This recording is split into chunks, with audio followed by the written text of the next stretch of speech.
A private room in an American nursing home now costs about $120,000 a year. That is more than tuition at Harvard. And here is the part almost nobody believes. The industry that charges it insists, with a straight face, that most of those beds lose money. Both things are, strangely, close to true. The room really does cost that much, and the home really can lose money renting it out. Understanding how both fit in the same building is understanding one of the most tangled businesses in the American economy. It is a hotel that is also a hospital, funded like a welfare program, owned like a real estate play, and staffed like a restaurant. This is the economics of owning a nursing home. So take the owner's seat. You buy a nursing home, 100 beds, a commercial kitchen, a rehab gym, a nurse call system wired into every wall. In America, there are roughly 15,000 of these facilities, housing over 1 million people on any given night. The modern industry was born in 1965, almost by accident. When America created Medicare and Medicaid, it created, for the first time, a government check that would reliably pay for an old person's bed. Entrepreneurs did the math instantly. Within a decade, care of the elderly had become an industry, and today roughly 7 in 10 facilities are run for profit. Your product is the staffed bed, not the room. The room is drywall. What you sell is the around-the-clock system attached to it. Nurses, aides, meals, medication rounds, laundry, therapy. A nursing home is a machine for delivering 10,000 small acts of care per day. And your economics hang on one number: occupancy. The costs of the building: heat, staff minimums, insurance, the kitchen. Run whether beds are full or empty. Most operators say the break-even line sits somewhere near 90% full. Below it, every quiet room bleeds. Fill the beds then. Simple? No, because in this business, who fills the bed matters more than whether it is filled. The same room, the same nurse, the same breakfast can be paid 3 completely different prices, depending on who is lying in it. Payer number 1 is Medicaid, the government program for people who have run out of money. It covers the majority of American nursing home residents, and in many states, it pays the home less than the actual cost of the care. Every Medicaid bed is, by the industry's math, a small daily loss. Payer number 2 is Medicare, but only for short stays. After a hospital visit, it pays for weeks of rehabilitation at roughly double or triple the Medicaid rate. These rehab patients are the profit engine of the building. The industry calls the good ones, bluntly, high-acuity admissions. Payer number 3 is the private family, writing checks at the full sticker price, the $120,000 rate, until the savings run out. And when they do run out, as they often do within a couple of years, the resident converts to Medicaid, and the bed flips from profit to loss overnight. That conversion even has an official name: the spend down. Sell the house, drain the retirement account, gift what the rules allow, and when almost nothing is left, the state takes over the bill. American long-term care is one of the few systems on earth formally designed around a family going broke first. So the whole game is mix. A home full of long-stay Medicaid residents starves. A home cycling short-stay rehab patients thrives. Same building, same beds. The spreadsheet quietly rewards the operator for chasing the profitable patient and merely tolerating everyone else. Now the cost side. And it is dominated by one line: labor. Nurses, nursing aides, kitchen, housekeeping, therapy. People are roughly 2/3 of everything a nursing home spends. This is not a business with a factory to automate. The product is human attention, delivered hourly. And that workforce is in permanent crisis.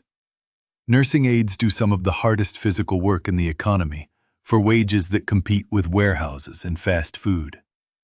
Annual turnover at many facilities exceeds 50%. Some studies have measured close to double that. You are perpetually hiring. When you cannot hire, you rent. Agency staffing, temp nurses by the shift, can cost double an employee's wage.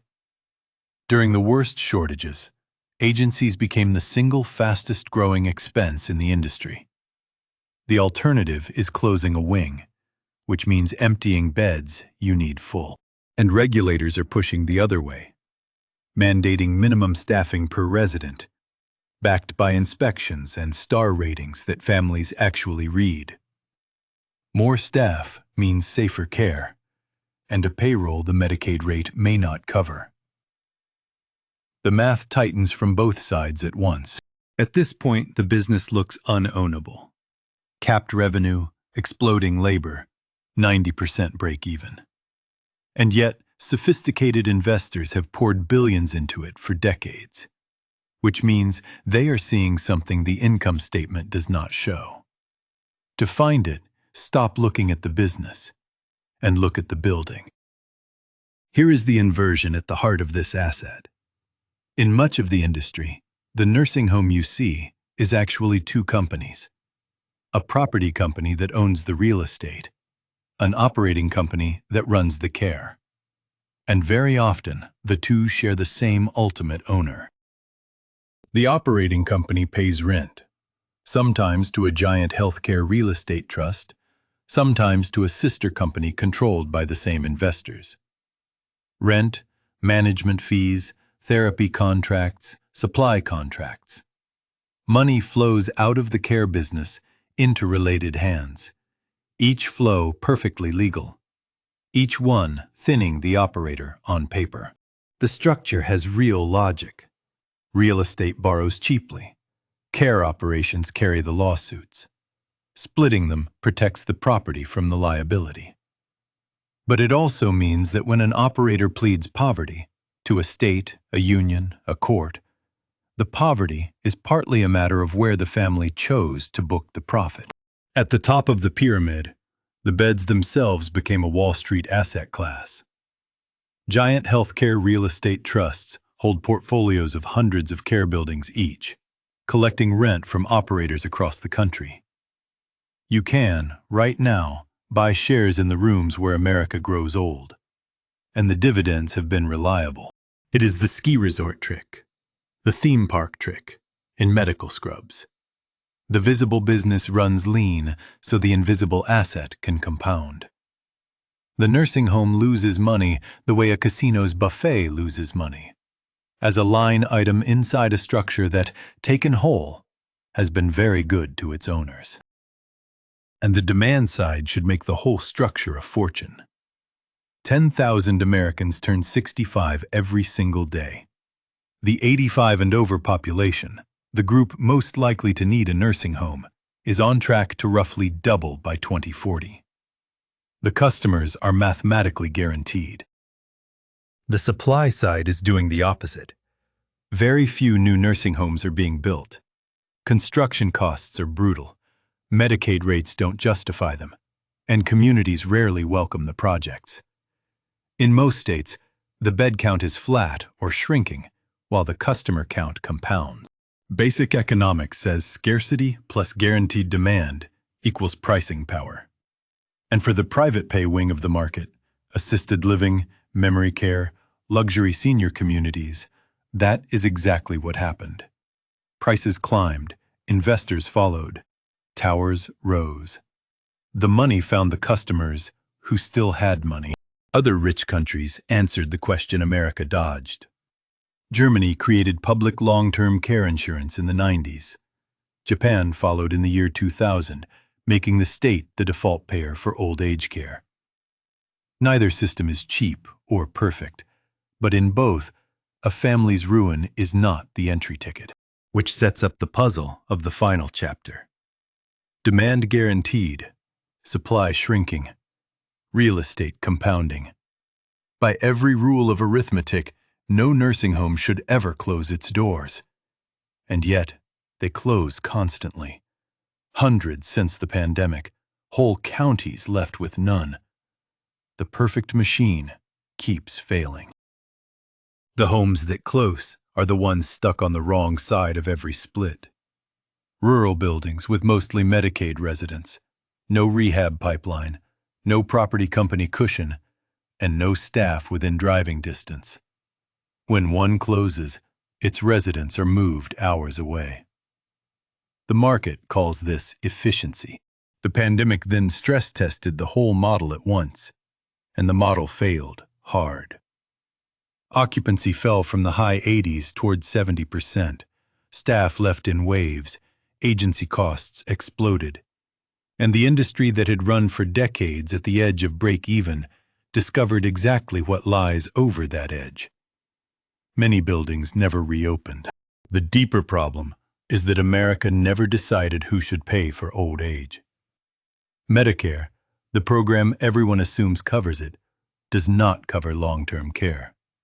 So the bill defaults to families until they are broke, then to Medicaid, a poverty program quietly running the biggest long-term care system on Earth. Every fix collides with another. Raise Medicaid rates and budgets break. Mandate staffing and thin homes fold. Chase the related party money and investors leave the sector entirely. 30 years of reform proposals have circled the same triangle: cost, quality, access, choosing two at a time. Meanwhile, the industry's center of gravity drifts toward what pays: rehab stays, private wings, home care for those who can afford help, and real estate for those who own it. The 100% Medicaid home, the place with nowhere else to send anyone, becomes the last resort of the system, in both senses. So owning a nursing home is really owning a position in that triangle. Own the real estate, and you hold one of the safest demographic bets of the century. Own the operations, and you hold a 90% break-even machine between a fixed price and a rising payroll. The strangest part is that the product itself works. Inside the spreadsheet wars, millions of residents are fed, bathed, medicated, and remembered every single day. Mostly by underpaid people doing morally serious work. The care is real. It is only the money around it that cannot decide what it is. Now reread the bill. $120,000 a year, more than Harvard, for a room the operator may genuinely lose money running, inside a building that may genuinely be making someone rich. Both lines are true. They are just written in different ledgers. A nursing home is a hospital's patient, a hotel's cost structure, a welfare program's revenue, and a real estate trust's collateral, stacked around the last years of a human life. So here is the question. In the one business every family will eventually need, who exactly is supposed to pay?